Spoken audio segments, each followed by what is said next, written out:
You are watching and listening to the Electronic Intifada. I am Jon Elmer. This is the Resistance Report for day 580. As Nora said, I will be covering Yemen in another segment later on in the show. But as always, let's begin with Gaza. We're going to pull up this first map that is updated this week. This is the United Nations Office for the Coordination of Humanitarian Affairs map. And you can see the purple on this map is the buffer zone, and the orange is evacuation no-go areas. You combine those two, and you get, at least at this point, 70% of the territory of Gaza is a no-go zone or a buffer zone.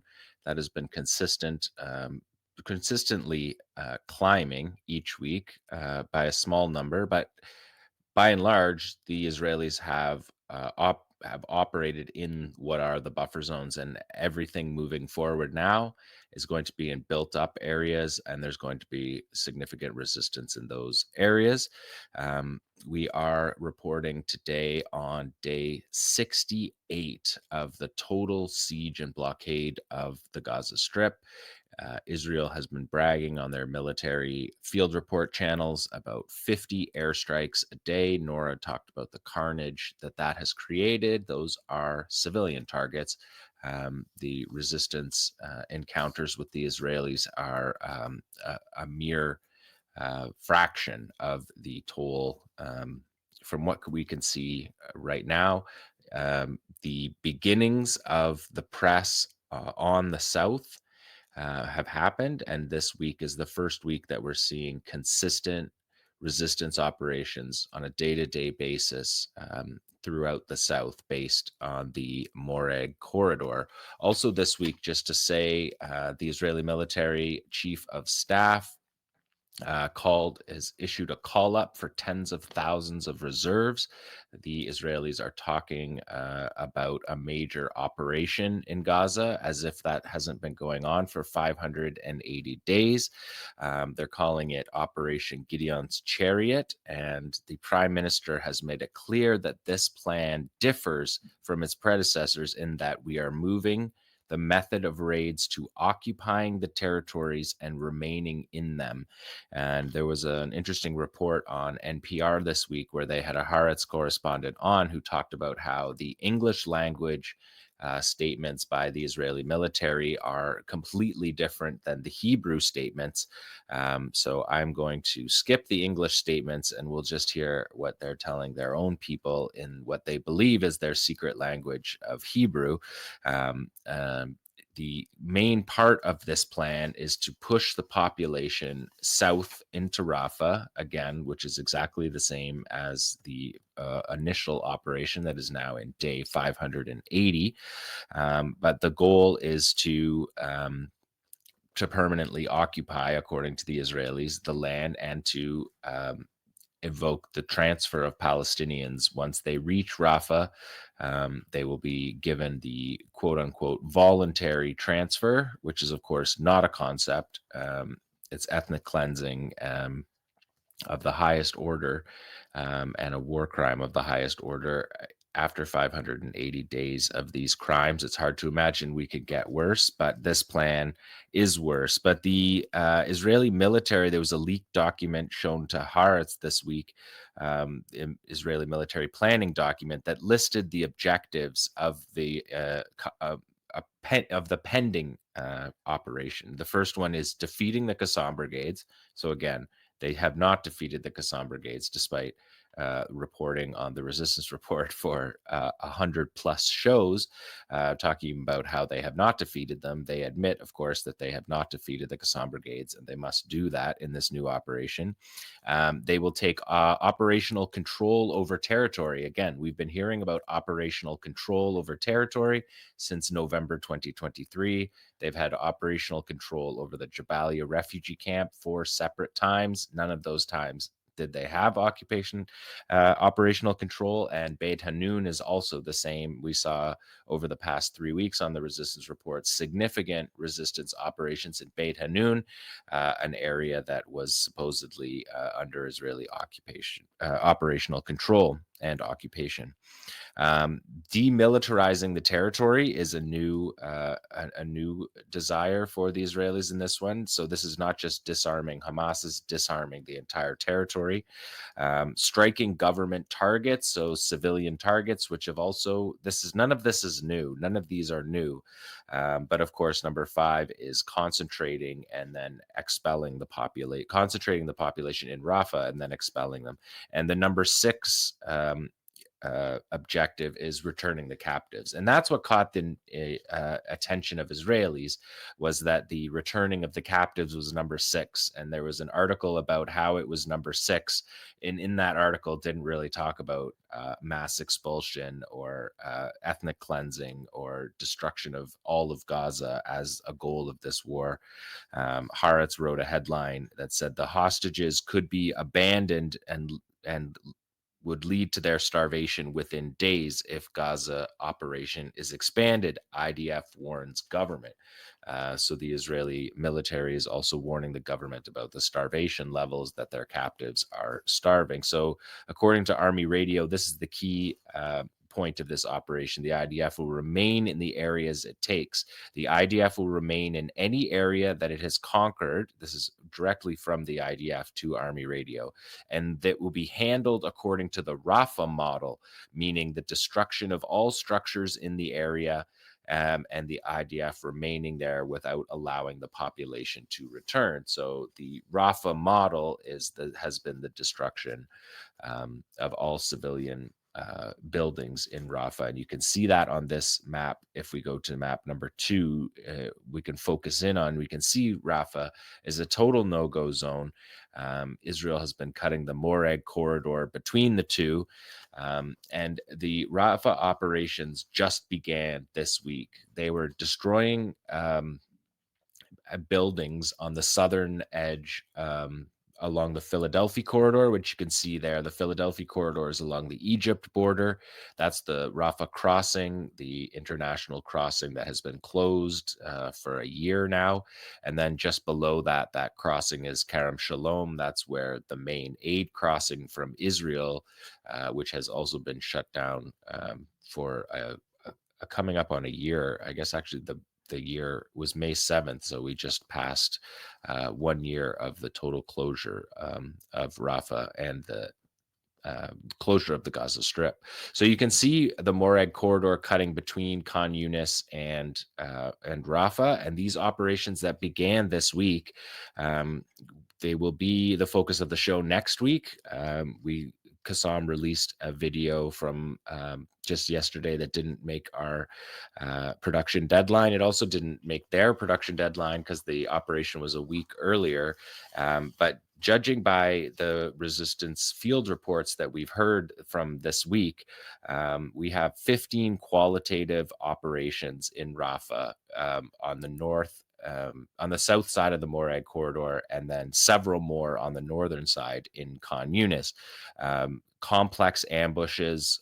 One ambush that's on video that we will break down in detail next week is called the Operation Gates of Hell. This is a series of resistance operations, but it was a tunnel-borne operation that lured a Yahalom tunnel unit into a building. The tunnel was then detonated on the building, and the rescue forces, the reinforcements, the tanks that come to save the troops that have been hammered by the resistance, they were attacked by multiple Yasin strikes. And just to give you a sense of some of these other operations, multiple thermobaric grenade RPG operations against the troops in a building, an IED minefield that was preset in Khan Yunis, F7 RPG attacks against troop positions in Khan Yunis, 2 tanks and a D9 hit by Yasin strikes in Khan Yunis, IEDs and booby traps versus 6 troops in Rafah, a second home booby trapped in Rafah, and then the Gates of Hell ambushes is a series of operations that we're going to see. And the second Gates of Hell operation was multiple Shuad and guerrilla action devices against a convoy of a Yahalom unit that's trying to use emulsia to blow up the tunnels. So I believe we will be seeing video of those operations, and we will dig into those deeply next week. But again, the Rafah Brigade we were told by the IDF that the Rafah Brigade was defeated 10 months ago in the summer of 2024. When the new chief of staff went to Rafah a few weeks ago, he said that the goal of the mission of the IDF is to defeat the Rafah Brigade. So these plans, it's difficult to tell what's psychological warfare and what's real and what's different from before. But the expulsion of the population is definitely the high point of the criminal list of objectives for this war. So that is in the south. We're going to focus on the resistance operations today in the north. So we take a look at the next map, same map, OCHA map zoomed in. And again, you can see the purple is the buffer zones, the orange is the no-go zones. And I've been reporting for the last 3 weeks on operations that are in the upper right corner in Beit Hanun. The Beit Hanun battalion said this week that the buffer zones, we have shown that the buffer zones will be a target for our mujahideen. Tell your forces, they said. The occupation army soldiers will feel the resistance fighters will come at them from in front of them, from behind them, from underground, and there is no security in your so-called buffer zones, the resistance said. And again, so it will continue to fight in territorial brigades. And when the Israeli military extends from the buffer zone into those areas, they immediately find the resistance. So if we look at number 4, this was a pretty significant unexploded ordnance operation carried out by 𝐓𝐡𝐞 𝐄𝐥𝐞𝐜. You see a fighter here, apparently a wounded fighter, wiring up the main line, which he's going to set in a unexploded 2,000-pound U.S.-built, Israeli-dropped Mark 84 bomb, which we have seen throughout the war. You can see the 𝐓𝐡𝐞 𝐄𝐥𝐞𝐜 decal there on the front, and on the back you can see a linear shape charge that is being used to ignite, because the fuse, these dud bombs, the bombs that don't go off because the fuse breaks off or the fuse fails. And all of the destructive capability, as we can see by what we're seeing on the screen here, remains in the unexploded bomb and can be reused. And that is the case that we're looking here on the screen. A massive explosion that looks like what happens when the 2,000-pound bombs are dropped on Palestinian civilians. Maybe we could loop that one more time tomorrow and get a sense of it while I tell you this article in Haaretz that came out this week. The Israeli Air Force is aware of at least 3,000 unexploded bombs in Gaza after tens of thousands of airstrikes. That number is something around 70,000 airstrikes. They don't put that in the article. They say tens of thousands. The IDF ran low on reliable fuses and turned to outdated ones, some decades old. Tens of tons of explosives are lying in Gaza waiting for Hamas, one officer said. According to internal military figures, the Israeli Air Force is aware of at least 3,000 such duds. I think the number is far higher than that, based on the number of airstrikes and the dud rate. Back to Haaretz, they say the reason for the surge in unexploded munitions, according to defense sources, lies in supply issues. The massive number of airstrikes depleted Israel's stockpiles of reliable bomb fuses and trigger components. In response, the military used outdated fuses that have a dud rate that go from 2% in normal times, which is where they're getting those numbers of 3,000, to jump as high as 20%. So if you take 70,000 airstrikes, you're getting a dud rate far over 3,000. And using the bombs to rewire and explode the bomb itself is only one way that these are reused. I've told you many times over the course of this war that the principal thing that the resistance does is they harvest the TNT, the tritonol that's inside inside the bomb, which is about 50% of its weight, overall 2,000-pound weight. About half of it is explosive material that could be harvested and then redistributed and made into all of the famous Qassam-built weapons that we've been watching on this program for coming up on 2 years now. If we look at the next slide, you can see that this is a theme that has been carried out in number 5. The theme that's been carried out is that the spring growth, the spring concealment that has led to these operations, which we saw in Beit Hanun, the fighters using the spring concealment to hide beside the highway that the Israelis were using to strike their convoy after they came out from a tunnel. Then the Israelis got upset, and I reported that last week, and they started burning the field so that you couldn't see, so that the thicket would burn, and that didn't work. It just showed that the thicket turned and the thistle just turned darker. So these are operations that are guerrilla operations that are using the spring growth in Gaza to carry out operations that couldn't have been carried out in the middle of winter. So this is Gaza's natural environment fighting back and giving the guerrillas something to use as concealment, which is something to note. We'll look at the next slide here. You can see the way that the Mark 84 bomb, you can see that, first of all, the size of it with the soldier in the upper right corner. We can see that because we see the soldiers, the Qassam soldiers, standing beside them.